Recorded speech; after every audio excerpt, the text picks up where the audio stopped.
नमस्कार साथीहरु, तपाईहरुलाई स्वागत छ आजको हाम्रो नयाँ भिडियोमा। आजको भिडियोमा पनि हामी तपाईहरुलाई भरतपुरमा निर्माण भइरहेको गौतम बुद्ध अन्तर्राष्ट्रिय क्रिकेट रंगशालाको नयाँ अपडेट दिनको लागि यो भिडियो सामग्री प्रस्तुत गर्दैछौं। च्यानलमा नयाँ हुनुहुन्छ भने च्यानललाई सब्स्क्राइब गर्नुहोला, भिडियो मन पर्छ भने लाइक गर्नुहोला। गौतम बुद्ध अन्तर्राष्ट्रिय क्रिकेट रंगशालामा अहिले तीव्र रूपमा कामहरु चलिरहेको छ र अहिले दृश्यमा तपाई देखिरहनु भएको छ भिआईपी बिल्डिङको 1 नम्बरको दृश्य र यहाँनिर धमाधम रूपमा काम चलिरहेको छ र दोस्रो तलाको ढलान पनि सम्पन्न भइसकेको दृश्य तपाईहरुले यहाँ देखिरहनु भएको छ। साथमा यो तलपट्टिको बिल्डिङको भागमा धमाधम गारो लाउने कामहरु पनि सम्पन्न भइसकेपछि यहाँनिर अब माथिल्लोपट्टिको भागमा कामहरु चलिरहेको दृश्य देखिरहनु भएको छ।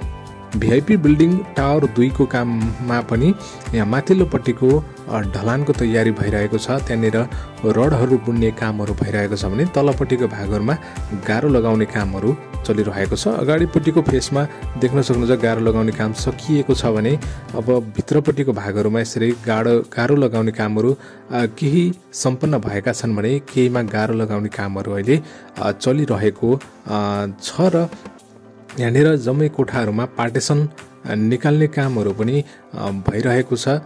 त्यसैगरी यो प्याराफिटको भागमा प्याराफिटको 1 नम्बर र 2 नम्बरको भागमा ढलानको काम यसअगाडि नै सम्पन्न भइसकेको थियो भने जुन माथिपट्टिको भागमा यहाँनिर केही भाग ढलान गर्न बाँकी रहेको थियो भने यो स्ट्यान्ड 1 को भागमा भने यो भर्याङको भागमा मात्रै ढलान गर्न बाँकी रहेको अवस्था छ भने अरु भागमा सम्पूर्णमा ढलान सम्पन्न भइसकेको तपाईहरुले यहाँ दृश्यमा पनि देखिरहनु भएको छ। यहाँ ढलान सम्पन्न भइसकेको छ र केही भाग बाँकी छ। त्यो भाग भनेको भर्याङको जुन भागहरु रहेको छ त्यो भागमा भने अब रडहरु बुन्न केही बाँकी रहेको कारणले त्यहाँ पनि ढलान अब चाँडै नै हुनेछ।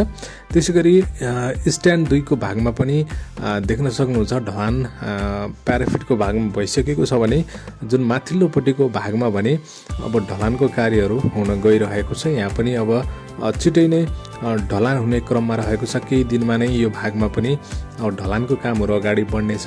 यो माथिपट्टिको भागमा तलपट्टिको सम्पूर्ण 1 र 2 को भागमा ढलान कार्य यसअगाडि नै सम्पन्न भइसकेको थियो भने त्यसैगरी अब यो स्ट्यान्ड 3 को भागमा पनि देख्न सक्नुहुन्छ पहिलो ब्लकको भागमा ढलान कार्य भइसकेको छ। 3 वटा ब्लकहरु रहेका छन्। 3 वटा ब्लकहरु मध्ये पहिलो ब्लकमा ढलान भएको छ भने अब बाँकी 2 वटा ब्लकमा पनि चाँडै नै ढलान हुनेछ। 10 देखि 15 दिन भित्रमा यो ब्लकमा पनि ढलान गर्ने तयारी भइरहेको छ। त्यहाँ पनि अहिले रड बुन्ने कामहरु भइरहेको छ।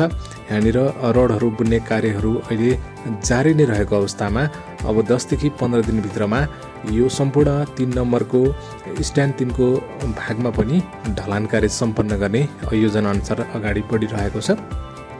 त्यसैगरी तपाईहरुले यो मैदानको भागको पनि हामी दृश्य देखाइरहेका छौं। यहाँ मैदानमा पनि जुन लामा घाँसहरु भएको थियो त्यो भागमा पनि अहिले जुन घाँसहरु निकाल्ने कामहरु भएको छ। मैदानको कामहरु पनि अब बिस्तारै अगाडि बढ्ने क्रममा नै रहेको छ। जेसीबी को सहायताले यो पुराना यो लामा भएका घाँसहरु निकाल्ने कामहरु भइरहेको छ र मैदानलाई सम्माउने कामहरु यहाँनिर भइरहेको तपाईहरुले देखिरहनु भएको छ र मैदानको कामहरु पनि अब चाँडै नै सुरु गर्ने तयारी भएको छ। किनकि र मात्र अब चौथो प्याराफिटको लागि कामहरु गर्न बाँकी रहेको अवस्थामा अब त्यो भाग र यो टावरको भागहरु सँगसँगै काम अगाडि बढाउने तयारी भइरहेको छ भने यो ड्रेनेजको भागमा पनि अब यहाँ कामहरु अगाडि बढिरहेको छ।